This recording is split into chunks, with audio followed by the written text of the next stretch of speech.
What's up, everybody? Stuart Anderson here with just a short introduction to this new episode. We're grateful for all the help that you provided with our safety and etiquette survey. I put together all of the results, and in this podcast, we talk about safety, etiquette, the law, everything that we hope that me Duole riders will do to keep each other safe, themselves safe, and get back home to families. Super fun episode talking about the survey results and talking about Utah law and maybe some fun stories and etiquette things that will keep everybody safe. So we hope you enjoy the episode. It's about an hour. Hopefully this gets everybody on the same page for safety and riding in groups as we look forward to spring and being back together in team camp next week. So hope you enjoy the episode. Thanks for listening, and we'll see you later. All right. Welcome, everybody. Me Duole Podcast, episode 14. Man, this has been a lot of work in the making, hasn't it? This has been the longest time between episodes we've ever had. It involved research projects, a lawyer. Get ready. So we're going to be talking about safety and etiquette and hopefully getting everybody on the same page when we're back to riding in groups together, as well as sharing all the advice that everybody shared in the survey that went out a couple weeks ago. So super excited. We have a big group on today. How about everybody just introduces themselves and says something? Aaron Jordan, new to the group, started Zwifting with the group, 2 winters ago. Knew Dave Sharp from a past life and just enjoyed getting to know each other. Ridden the bike for a long time. Aaron is just the man. We invited him on because of his experience. I know Aaron's even managed a team before. Aaron, I mean, were you like a team manager? I've heard that in passing. Multiple teams. Yeah, I've run some teams. Yep. All right. So yeah, run some race teams, some tri teams, all that. Yeah. Cool. We're grateful for his experience today. Hopefully, a lot of good advice. How about you, Greg? You want to go next? You know, Aaron looks like he's run some teams before, but me, I'm just the guy that's, pedaling up the canyons and then gets passed by 10 Duole guys, and I'm like, God, do I even dare sign up for this team, or do I just look stupid, or, so I'm kind of like part of the group, but really not part of the group. But I'm an attorney, so I'm already kind of on the outside, a hated individual. The only reason cyclists even tolerate me is I do represent cyclists. When they get injured, I'm the guy they call, and I do have some knowledge of the road and what cyclists face out there, and so I'm able to help them kind of weave through the legal system and get, as Siegfried and Jensen might say, their fair compensation. So. And another claim to fame that Greg has, the current owner, operator, and manager of the Five Canyons Sufferfest. That's right. You want to talk about that for a sec? Yeah, Wow. Thank you. I actually run a nonprofit called Wheels of Justice. And Wheels of Justice is actually a pretty cool group. In fact, everyone should sign up. It's not a competitor. It's just a way to say, we're a Strava club, and if you want a t-shirt, you can get a free t-shirt, just to stand up and say, hey, I care about child abuse. I want to do something about it. And the Five Canyons ride is a way to, first of all, accomplish something pretty cool. It goes up Little Cottonwood, Big Cottonwood, Mill Creek, Immigration, and City Creek all in a day. So that's 114. That's it. 114-ish miles, over 14,000 vert.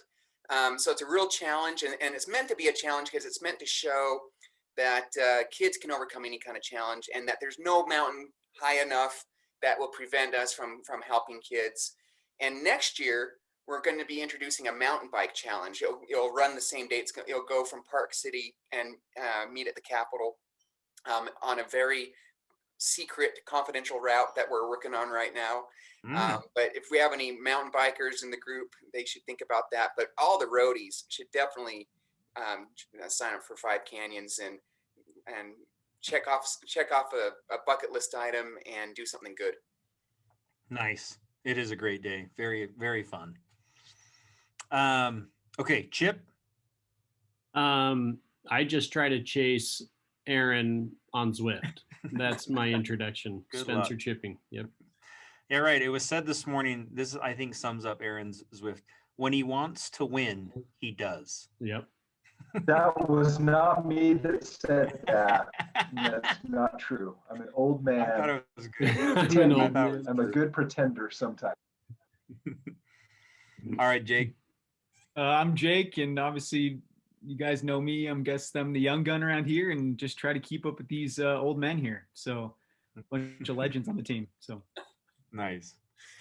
Hey, well, to get started, I wanted to run through a few statistics I found, and Greg can kind of keep me in check here.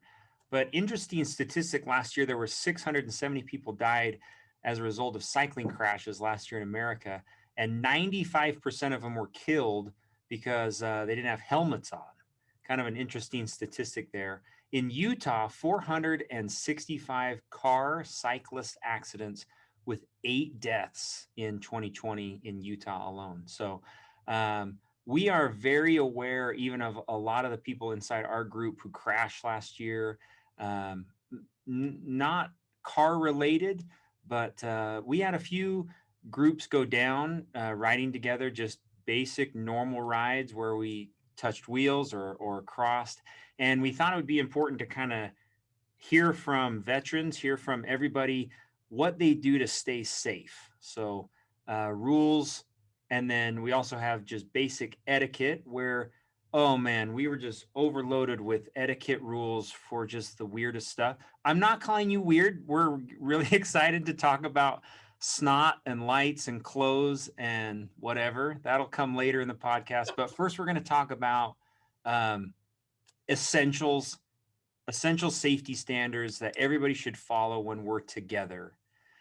So I'll kick off the first one. The most talked about thing that everybody shared is that in a group, you have to be predictable.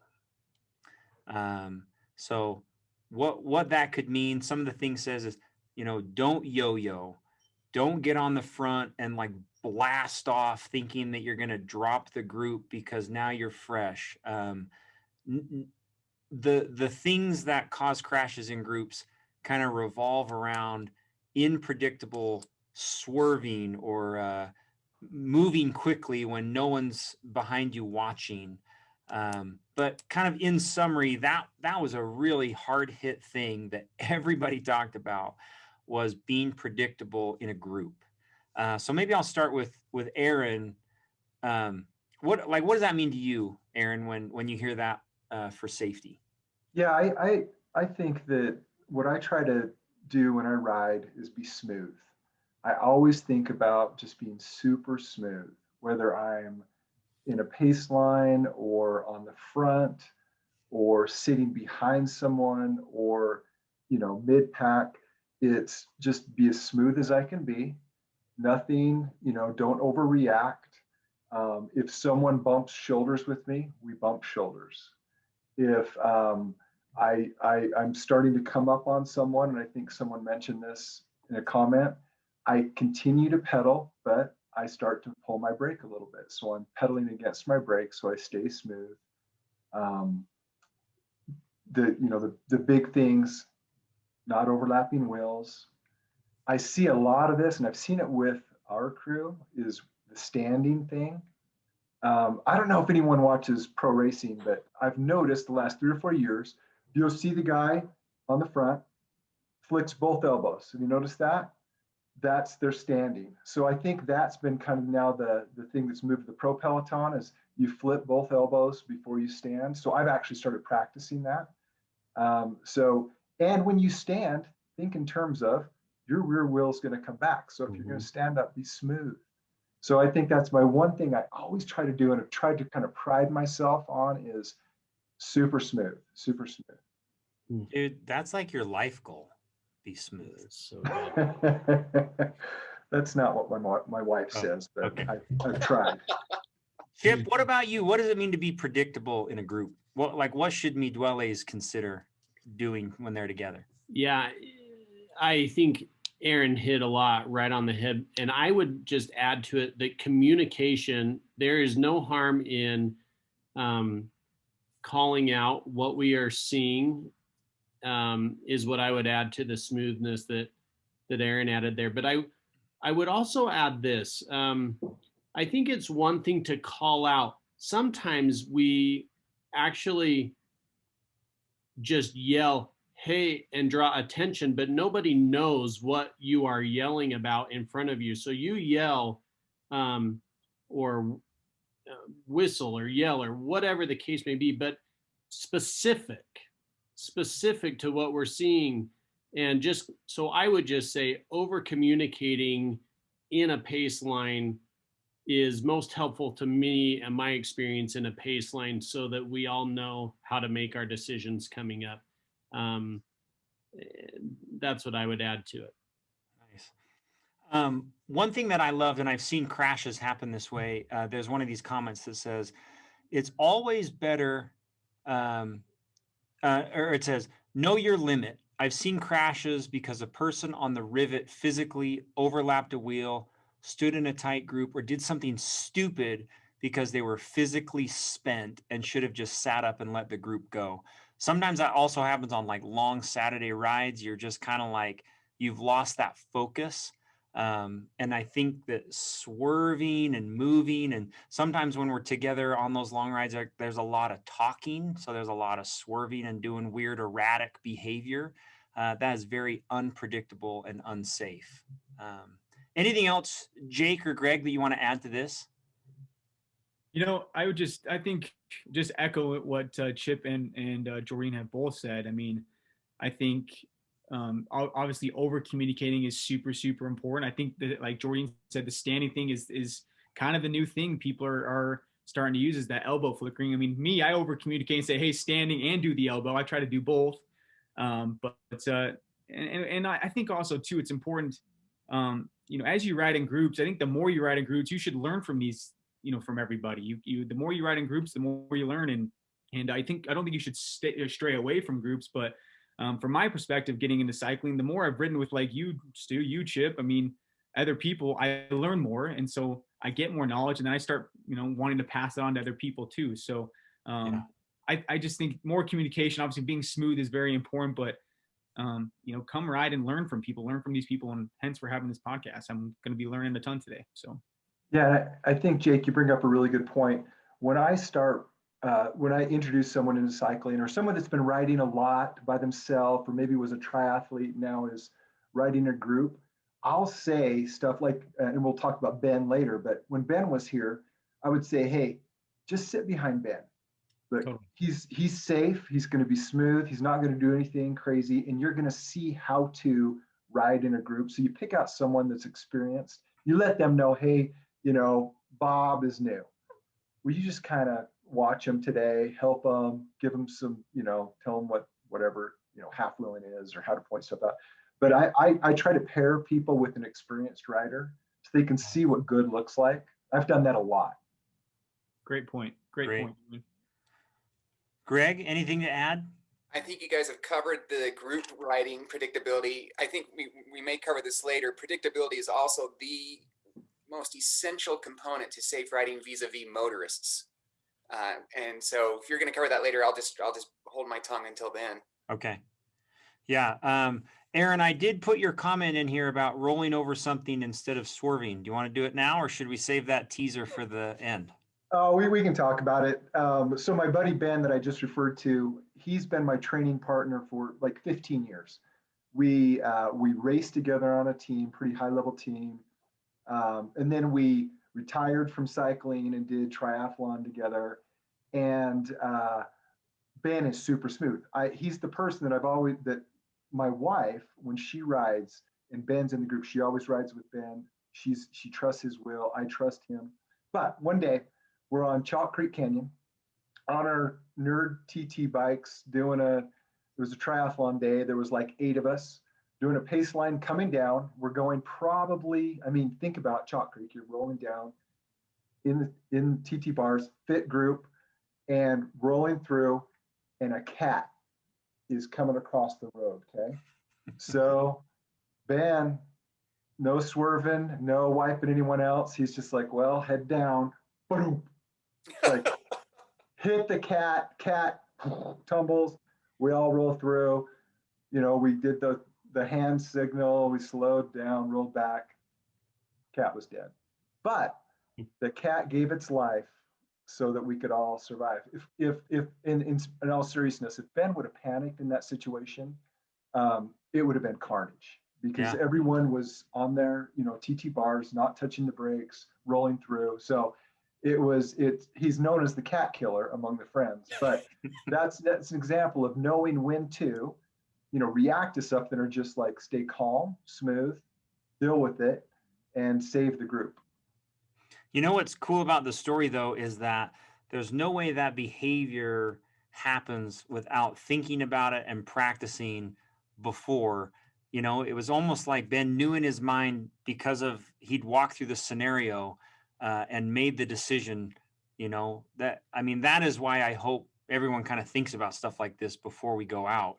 When we hit those turkeys in immigration, what I'm not gonna, dude, I'm making turkey dinner. Let's go.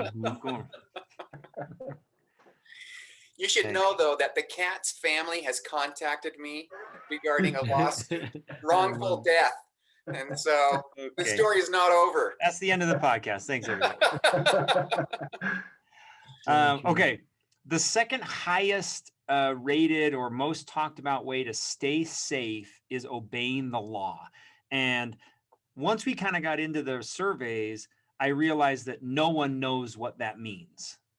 Everybody put different things about what it means to obey the law. So I'm not going to call out bad answers, but Greg is here to kind of help us through what it means to obey the law, specifically with riding to abreast, red lights, stop signs, yielding, who has the right of way, passing cars on the right. All of that stuff was addressed. And maybe we can just kind of work through it, Greg. One of them that is, I know it's a huge thing, is what to do at red lights and stop signs for cyclists. So I'm going to qualify your statement by saying 90% of the time, the safest way to ride is by obeying the law, because 10% of the time it's not. And I mean, that's the truth. Anytime you have to, when you're riding, you should know the laws and you should obey them. You should be predictable, but it's all about self-preservation, right? Self-preservation comes number one, and common sense comes into play. So you need to do what you need to do to stay safe. I mean, killing cats may not be legal, but that was the safe move on Ben's part. Sometimes, riding in the middle of the lane is not necessarily legal. The law requires us to ride as far right as possible. It does have some exceptions if there's debris in the road or whatever. But sometimes the safest thing to do is to take the lane. If you have any concerns about visibility with cars behind you, if you have any concerns about a parked car coming up, or there's sporadic parked cars, the last thing you want to be doing is bobbing and weaving in and out of the shoulder and back into the lane. In situations like that, or if the road is really narrow, for example, think about the top of Mill Creek. Do you want a car passing you, let alone a police car? We've dealt with that.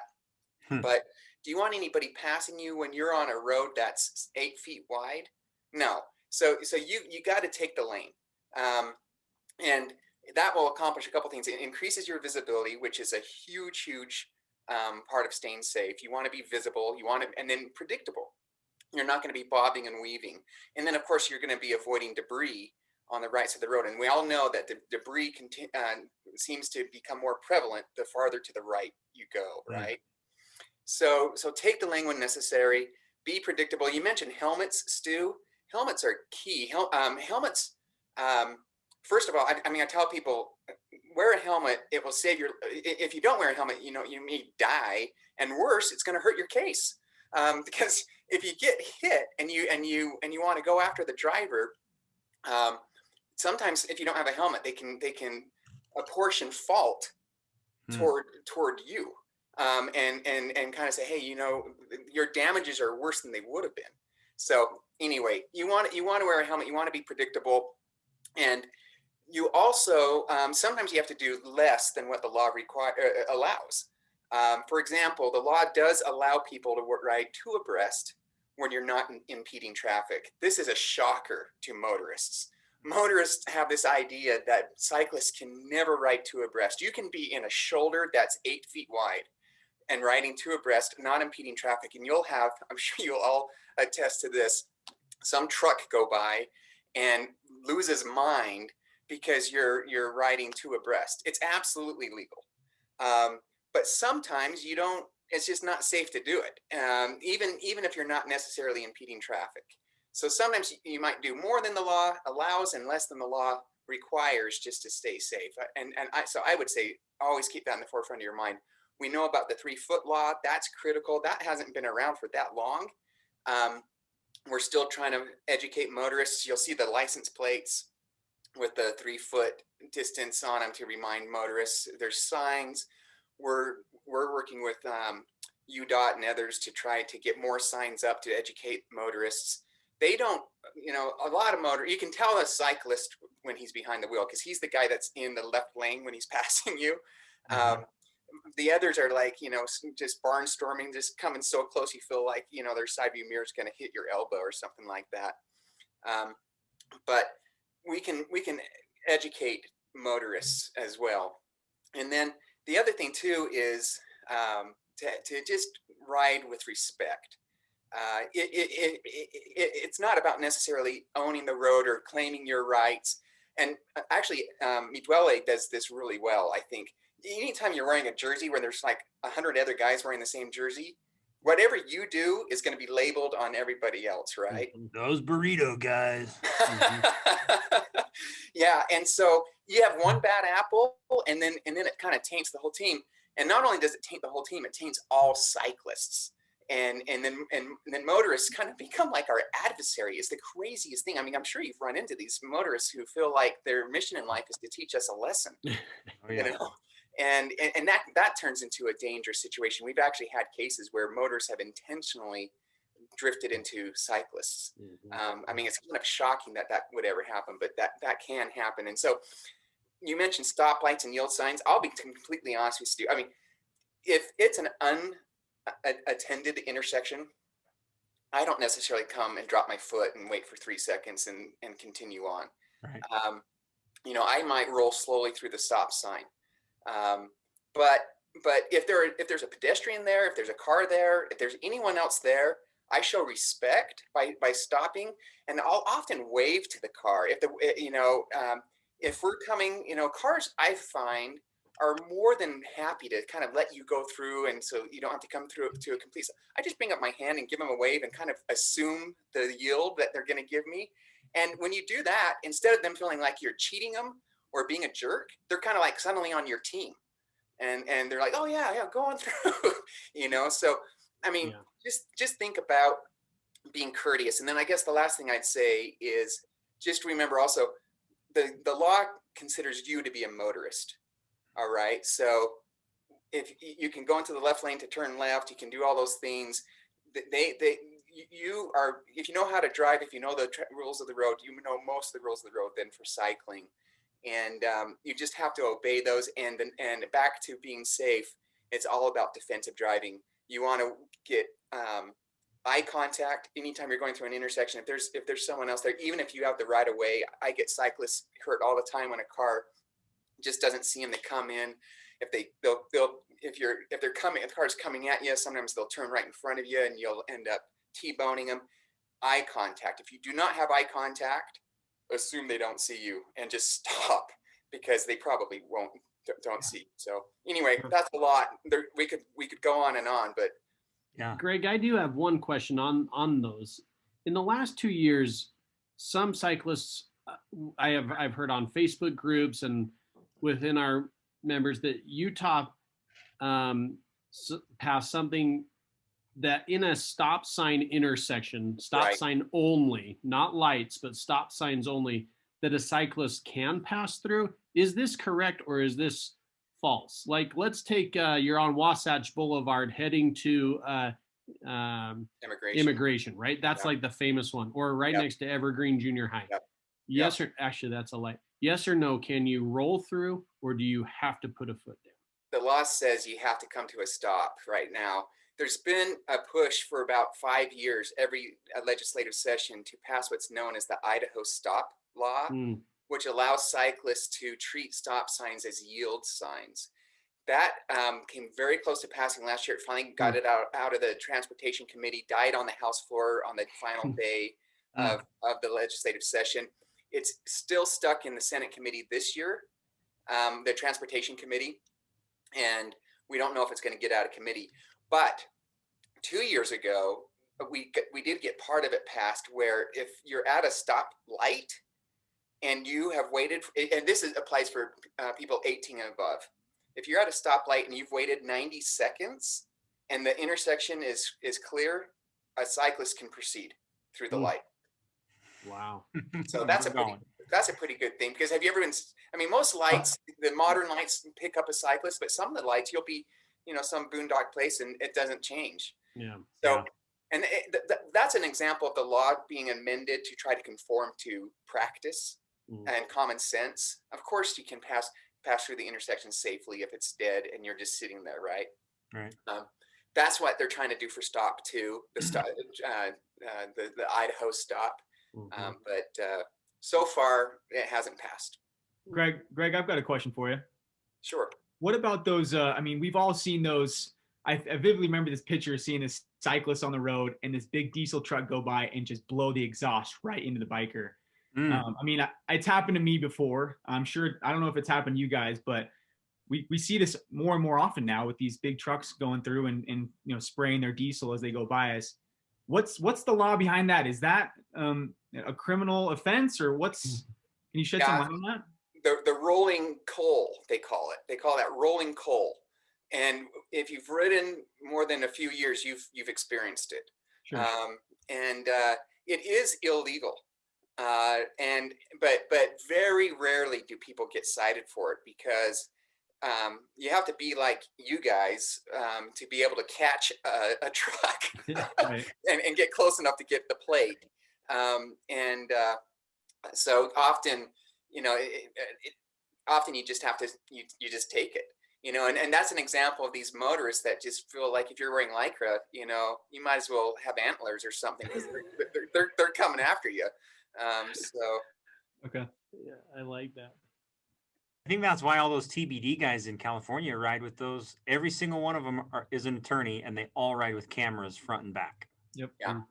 Wow. And you're talking about cameras mounted on their, so that's key, because if you can just take a pic, then you're in business, because then not only can you get the plate, but you can get the rolling coal. And then if you have a good relationship with your law enforcement officials, they can do something about it. And in this area, by the way, Holiday, Mill Creek, Cottonwood Heights, whatever, here just along where the canyons are, I found that law enforcement has really been helpful in responding to cyclist complaints. I have a very good relationship. In fact, every once in a while I ride with UPD up Mill Creek, and just kind of, so they want to hear my feedback, because I hear a lot of feedback. Actually, I get some from Stu, I get some from other people. UPD, especially the Canyon Patrol, they're interested in the feedback. And ever since we had a little incident, actually with some Duole riders, with a police officer up on at the top of Mill Creek Canyon, they've been bending over backwards to try to create a good working relationship and hear our input and do everything they can to help us. So I think it's a pretty good relationship. If you ever are riding a canyon, you see a police officer, you should wave and tell them thank you for your service, and let them know that we appreciate their efforts. Great suggestion. Jake's going to carry a box of donuts. Yes, sir. Hey, I just had one. So two things that I really want to share here. That one of them came from Mike Hansine, which I think is so critical because of his experience. That's why I'm going to share it here. Oftentimes I've heard that when cars get mad and do things to us, I've heard guys suggest have that extra water bottle and just like put it in the side panel or squirt it in the whatever and get pissed. And I see that happen sometimes, like truck driver gets mad at us, and so we chase him down, and we're going to let him have it. Mike Hansine gave this suggestion. He says, when something goes wrong, emotions can get heated. De-escalate, never escalate a dangerous situation. I think that as a team, that should kind of be our credo. When things get weird with cars, I would hope that we would try to de-escalate, and rather than be the guys who, I mean, I don't know what you do when our lives are in danger, but it's probably not worth chucking a water bottle into a dude's side panel. It's just my. And think about it from a common sense perspective. Who's going to win that battle? Right. You know, between a bicycle and a pickup, who's going to win?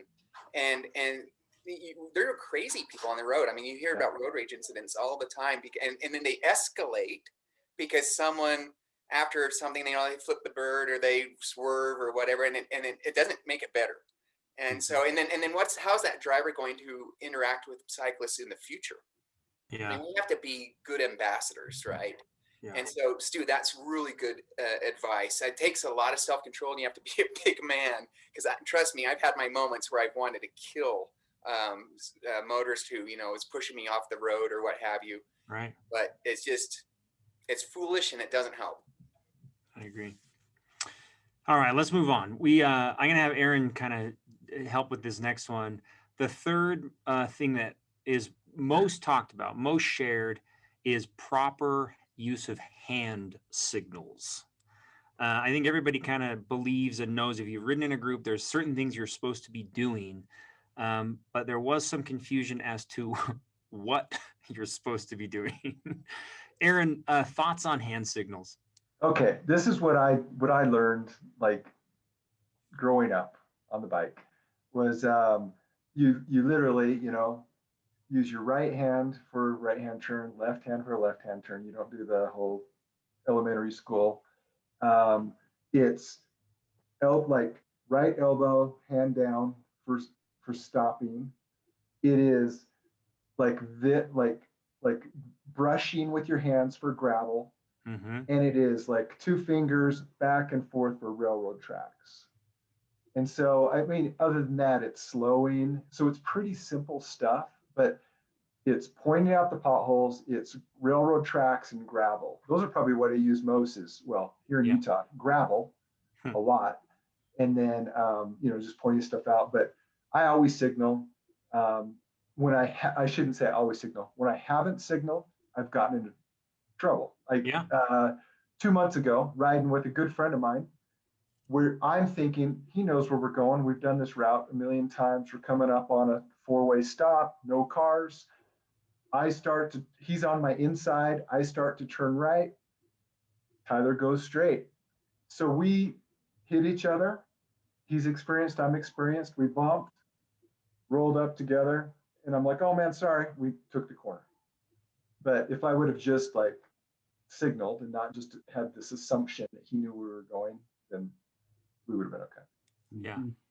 What do you guys do to signal that there's like a car in our lane or garbage can or a runner? I do it like a sweep, like move back. As well as call out. We are pretty familiar with runner up. That's yelled out a lot as we're going up canyons, runner up. Car up, car back. We hear that a lot. But what I was saying before, again, yelling heads up, you're like, everyone's nervous on the bike. You got to specifically state car up, car back, runner up, runner back, etc. Yeah. I kind of like really blatantly like point out if there's a big pothole. I mean, I'll whatever side it is, I'll use whatever side it is, but just, a big thing coming up, I'll point, pretty hard or pretty vividly just so it is pointed out. I mean, just a kind of a slight, point out on the side. I mean, that would do it, but I feel like there's a big pothole or big rock in the middle of the road. I've witnessed a crash issue with one of my buddies going down, hitting a rock, and it was on both sides. And so it was a really sticky situation, but if we wouldn't have all gone like this, I mean, we would have all been kind of in the right-hand side of the rocks, and it would have been game over for a lot of us. So. Yeah. I mean, hand signals kind of plays that bad telephone game, like where you're, you're 5 or 6 guys back, and all of a sudden that signal's not coming anymore, when it's big rocks or we're moving along. Well, I think that's a good point, Stu, is that a person on the front is responsible. Okay, so I signal, but realizing that I'm trusting that if it's a group of, 8 2x2, that third person back is signaling. Mhm. Second to last person is signaling. It's a responsibility. It's you're putting, like, I am trusting that the people in front of me are looking out for me. And so Yep. you have to carry that responsibility. I love that. Point. Anything else? Anybody want to talk about for hand signals or signaling stuff in a big group? I mean, that is a thing. If you are new, you got to get used to it. And I love what Aaron says. You are responsible for that guy behind you. Yeah, I would add, don't feel uncomfortable if you're riding on the outside of the pace line, which would be the car side, not mountain side. If you're riding 2x2, feel free to signal out of the line because you needed to grab your snack, tighten your shoe, adjust your helmet, put on your glasses. Now you've got some open space and you're not trying to do that in the pace line, and you can signal yourself out of the pace line. You can signal yourself back into the pace line. That becomes really important in a race situation where they don't really know you going in and out. But It's a great point, Yeah. Chip. It's a great point. Okay. Number 4, another huge one that everyone talked about, getting half wheeled. We saw a wreck. We saw, why are you laughing? Half willing.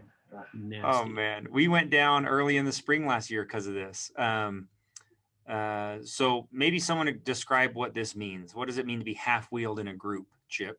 You bet. You're in a pace line, whether that is single file or 2x2, or you're in a race and there's 4 across, but a half wheel, your front wheel is halfway over their back wheel. And this means that if the person in front of you or you yourself need to make a quick correction to the left or right, those half wheels are going to cross and you or both or more are going down. Yeah, I've always just called it, overlap, because, and I'll talk about the other half wheel, but that, and the deal is, Chip, is it's almost always the person behind that goes down. I've been in a lot of, when I used to race crits, a lot of crits, your RMR headed down, crosswind against the wall, start to overlap wheels. And it's the guy that, like, I've had my wheel hit. Yeah. And I was like, okay. And I hear behind me, I'm like, well, you keep rolling. But that was the old me. But yeah, that's really, really important to know and to be, and this goes back to riding under kind of duress. So if you get in over your head with a group, I've noticed this with new cyclists, is they try to get closer and closer, to save energy in the draft. And what they're doing is now they're overlapping wheels. So not only are they overlapping wheels, they're in over their head, their body's in duress, they're not thinking clearly, and they're going to go down. I watched it happen, Tour Utah, one of those that you do before the stage or whatever.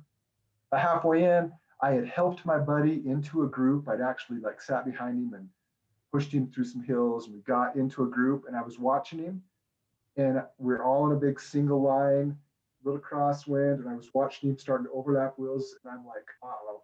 And I'm like, Coop. And so I just started to slow down and back off. And Mike Fogarty was behind me, super experienced. He backed off, boom, Coop, overlapped wheels, crashes, group kind of rolls. I'm like, all right, see you guys. I'll take care of my buddy. But it was because he was overlapping wheels under duress and just in over his head. Yeah. I mean, I crashed big. When I crashed big a few years ago, this is why. It was end of a ride, overlapped a wheel. And once you touch wheels, it's really hard to get that balance back when you're that back guy. Yeah. Okay. That is very clear then. We all understand what this means. Just give some space. That's all. Give some Yeah. space to the person in front of you. It's that simple. Yeah. And if you don't like the pace of what's happening, I would just say to you, just deal with it. You are in a group on a group ride. And so go to the back or swing out wide and just leave the group. But pushing that person in front of you with that half wheel, it's just dumb. Sure. It's just not smart. Okay. We already kind of talked about this earlier, but let's do it. Standing was a big thing that everyone talked about. Calling it out, communicating that you're going to stand. So, I mean, you hit the S curve with Sharp and you know he's going to stand. That trombone is going to want to get a tune. The trombone wants a tune, man. And so he's out of the saddle and back comes that wheel. It's just boom. So Aaron suggested the double elbow flick. What else? Any other suggestions there when you're going to stand in a group? I like what Aaron said. just What yell I've always standing. done, I've just signaled that I'm slowing down, so they at least know I'm slowing, and then they might not know why, but they know I'm stopping, and then I stand. But I like the double elbow thing. I've never heard that before.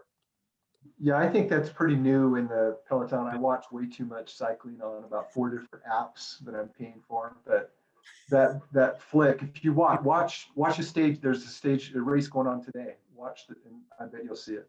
Yeah, I think the hard thing on that though, and I would say, a lot of times, we're not looking at the elbows, people, right? So I found myself, someone in front of me does the elbow flick, and I may not have cash in it. So I think obviously the elbow works, but communication, I think, is just key too.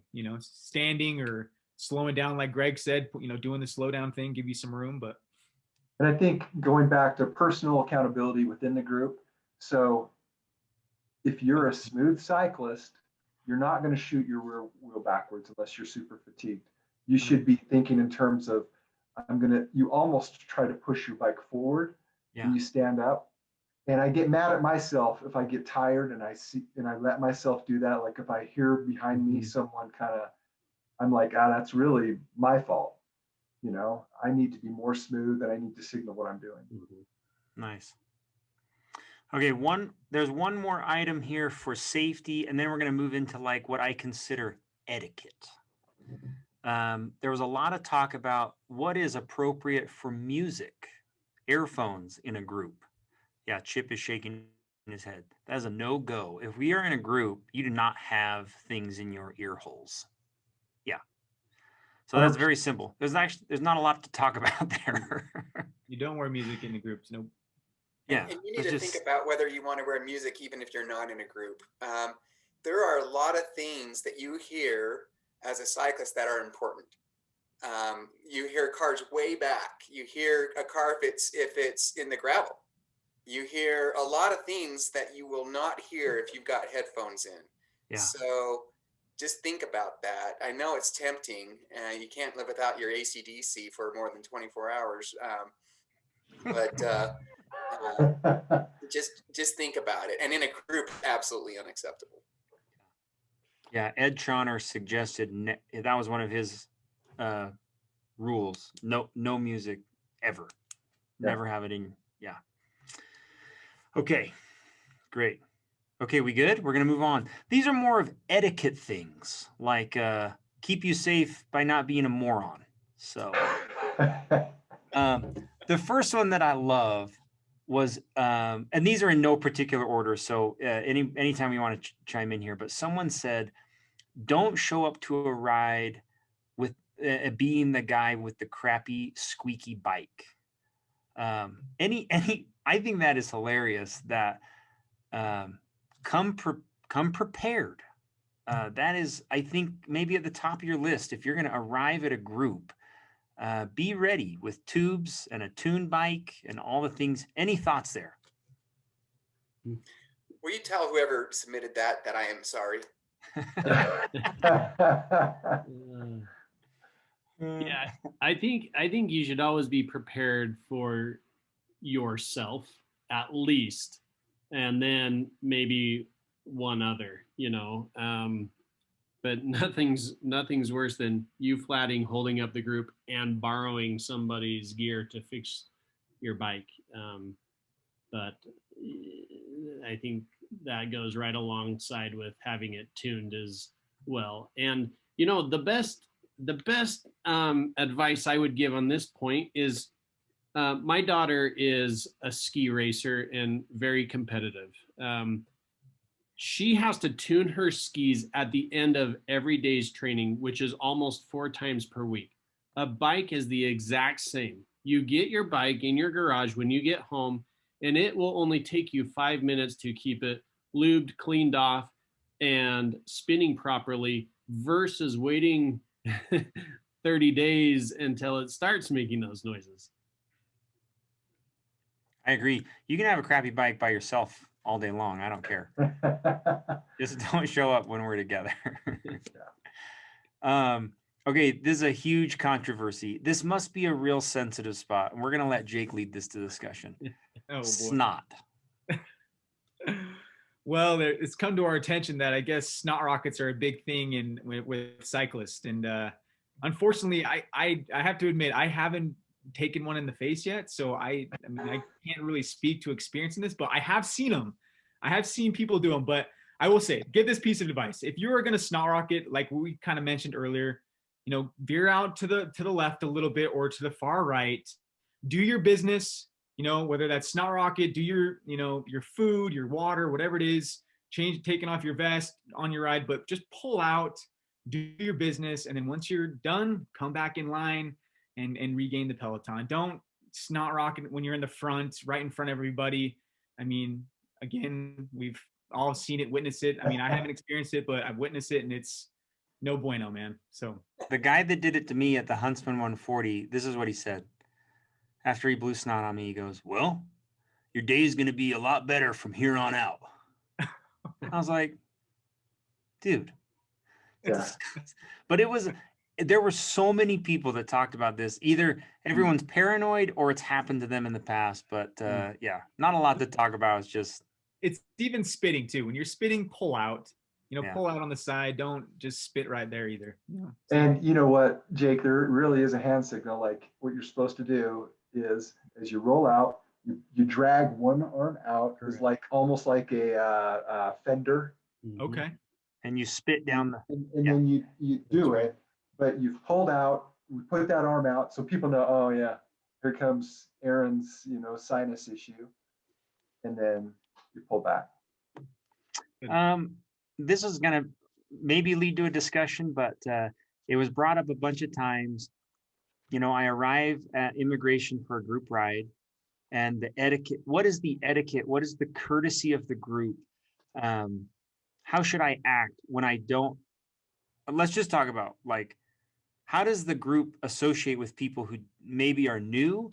They're going to be dropped. They can't hang on the group. People that are falling off the back. I mean, what advice would you give to somebody who is courtesy, team camaraderie? I mean, in what ways do a group work together to make sure that everything is safe and, I guess, fun? I don't know how else to put it. There was just a lot of talk about how they arrive at a group and they don't know how to act. Does that make sense? Yeah, some things I've learned is, look, if I bring a guest to the ride, I'm responsible for the guest. Okay. I can't drop the guest. I can't leave them in the second group. I can't roll over the top without them. If I'm bringing a guest to the group, I'm responsible for the group. Second thing is expectations. Like, let them know what they're getting into. That's one of the nice things about Zwift. If you can read, then there's a description of what the ride will be. And so, all right, man, I'm skipping this one, or I know what I'm getting into. But I think it should be the same. Like, as you do your the morning rides up Immigration or up Mill Creek, just probably at the beginning of the season, good time to, hey guys, we're burying it to the top, and Right. We're going to wait at the top, or we're not, but let's set expectations so that no one's disappointed. They know what's coming on. going on, but I would say, because this has happened to me where someone else has brought someone to a ride and I felt bad. So I've helped them up the canyon or whatever, while, their buddy is up the road duking it out for KOM with Stu. And, I'm sharing a water bottle or something. Yeah. Agreed. It's nice of you. Any other thoughts on that, you guys? Okay. All right. So there's a few more here. We'll kind of blast through. A huge one that everybody talked about was having lights. Just the etiquette of riding with lights. Any thoughts there? I think once again, it's crucial that you are, I learned a saying from Dave Sharp that was one time, maybe more than one time, I showed up without a light. And he would always say, riding on borrowed light this morning, huh, Chip? And I felt so bad. I own many lights now, and you have to have a light, front and back. Well, one of the things that a lot of people said was lights now are created in a way that dudes are riding with them in the day. It's not just for dusk. That's what I was going to say, Stu. So the law requires you to have a light front and back, white in front, red in back. You know this. That can be seen from 500 feet away, 30 minutes before sunrise, 30 minutes after sunset. That's what the law requires. But, you talk to an emergency room doctor, they're not going to let their kids ride four-wheelers. You talk to an attorney who deals with cycling accidents, you're going to see him wear a white light and a tail light at noon. Because there's something, and I have it on the flashing mode and the sporadic flash, and there's something about that gets motorists' attention like nothing else. And we talked about eye contact, and every once in a while, if my battery's dead or whatever, I won't ride with it, and I can tell there's a difference when I get the motorist's attention. So it's maybe not the coolest looking way to go, but it's definitely a safe way to avoid accidents. Yeah, I grew up in you talk about no helmets. I grew up in the winter. You wore a beanie. You hugged the car side of the white line because the road was yours. So as I've mellowed and been nearly killed and watched people get hit, I've turned to like front and rear light every ride. Everyone in my family has one. My responsibility is to make sure they're always charged. And I swear it is like a game changer with so many distractions on the road now. And then the other thing is they've gotten so small, and this, you can get these so here's a Hanger 15 thing. Specialized makes a set and Bontrager makes a set. Super light. It's the little plug-in thing. They last like 20 hours. Super bright. It's just, to stay alive, it's just a no-brainer. And I'm seeing a lot more people with the rear, but I wish more people use the front. Because as a cyclist, think about when you're riding, when you can see someone. I always see a cyclist that has the white flashing light. Yeah, that's easy. Yeah. The front may be the most important, Aaron, because I talked about the right cross and the left cross, which are some of the most common bicycle accidents with cars, and it's the front light that prevents those. Okay. Get your lights, charge them up. Chip. Prior proper planning prevents piss poor performance. That's another Sharpism. It is. I use it with my kids all the time. I think he's actually the only Duole that's been mentioned in every podcast. He's got to feel good about that. Mm-hmm. All right, a couple more. We're going to blast through them. I thought this was an important thing. If you're in a group, just eat in the back. Don't try to be fumbling with food and bottles in the middle of the pack. I love that idea. Don't be trying to put on glasses or doing something stupid with food in the middle. Clothes, thinking about more reflective gear and dressing accordingly. I thought this was interesting. That will keep you safe to dress accordingly. Proper eyewear, proper gloves, sunglasses in the right time. So clothes will also keep us safe. The last thing that I think is open for discussion, and maybe we can talk about here, is the way me Duoles ride descents. So we had a big crash last year coming down big in an 8-man pace line, which was just for no other reason than we were at the end of a ride and thought it'd be fun to hammer down a canyon. So thoughts on safety on descents? You know, this is probably personable for everybody. And as I'm descending, enjoying it, it's so fun. I just have to think that I am not racing and I am going back to my house. And that is most important than an extra 1 minute quicker on my descent. And so are everyone in front of me and behind me. Yeah. And I have to respect that. So I witnessed that crash that Stu was talking about last year coming down Big Cottonwood. And I before I witnessed that, I kind of felt like I was somewhat a superhuman, descending down canyons. I mean, I'm not going to lie, I was probably one of those guys who like to go fast. But I think until you see or put in that situation, it's actually see someone skid out 100 feet on the asphalt, it changes your way of thinking about things and how you descend.